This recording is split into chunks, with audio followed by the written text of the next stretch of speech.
Hey snappers, what is up and welcome back to my channel, Heather and A.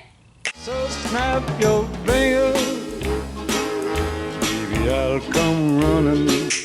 Alright guys, so as you can tell by the title of this video, today I'm going to be telling you a little bit of a story time about how I almost got fired from my job. I wish this was clickbait, but this is actually true, and it's definitely not one of my proudest moments. But before I get started with telling you guys this crazy story, go ahead and click that big red subscribe button and join the Snapper family, because you're already here, fam, and everyone is doing it. So go ahead and click that big red subscribe button and turn on those post notifications to get notified on when I'm posting next. I will be posting every single week on Wednesdays for the rest of the summer, so that's very exciting. And yeah, without further ado, let's get on with the video. So this all took place one late Saturday morning when I was working at Flower Child at the time. And if you guys don't know what Flower Child is, it is a restaurant that serves really good, healthy food. And keep in mind, I was still fairly new at this job when this happened, and the managers didn't really teach me all that well. They gave me one training day to learn pretty much everything in one day. And I'm a pretty slow learner. I'm not like a really quick learner, so learning almost everything in one day was really a struggle for me. Because as you guys know, I have a hard time remembering stuff. So cramming almost everything for me to learn in one day is like literally setting me up for failure, because like it's already hard enough for me to remember things, let alone remembering all of the training you just did for all the positions in one day.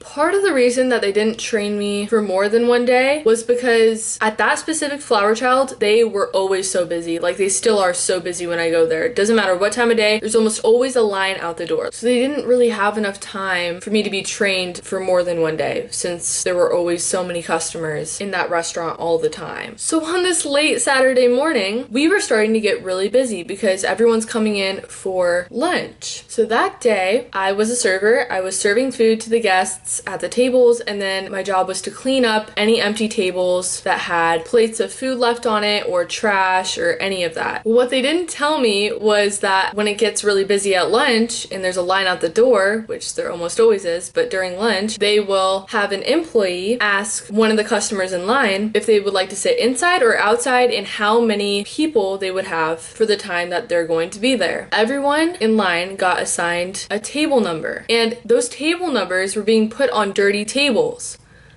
I'm pretty sure you guys know where this is going, and it's not going in a good direction. So I didn't know this. So what I thought was, I'm going to clean up these dirty tables that have table markers on them, and I'm gonna go put the table markers back, because I guess an employee keeps forgetting to pick up the table markers. So now you have multiple orders on the same table marker. It was such a mess, you guys. I can't even like begin to tell you. It was such a mess. It was so embarrassing. Like, I literally messed up so many people's orders because they had like 5 different orders with the same table marker. I was not even an hour or two into my shift, and they're like, Heather, you need to leave. They were furious. I mean, I would be too, but they probably should have told me that. That probably would have been a good thing to tell me. Obviously, that was a mistake on both of our parts, not just mine. Maybe you guys would have realized that. I was like, why are there so many table markers on dirty tables? Like, what is this? But it didn't really hit my mind, you know what I mean? Like, I was just working and it was so busy, I couldn't see a worker asking people where they would like to sit. That was literally, not even kidding, one of the worst days of my life. I went home so upset at myself. To be quite honest, they probably should have fired me that day, because I at least picked up like 10 table markers. And if you guys are wondering, did you ever actually get fired from that job? Yes, I actually did get fired from that job. And if you want to see that video, please leave a comment down below what you think happened that got me fired, and give this video a big thumbs up if you want to see that. That is the worst thing that I've ever done to a company in my life. But yeah, that is the story about how I almost got fired. Thank you guys so much for watching. I really hope you guys enjoyed this. I was debating on whether or not I should tell it, because it's very embarrassing and not many people know that this story even exists. Hey, at least that bad day came out to be a really good story. Thank you guys so much for watching, and as always, I love you snappers, and I hope you guys have a great rest of your day.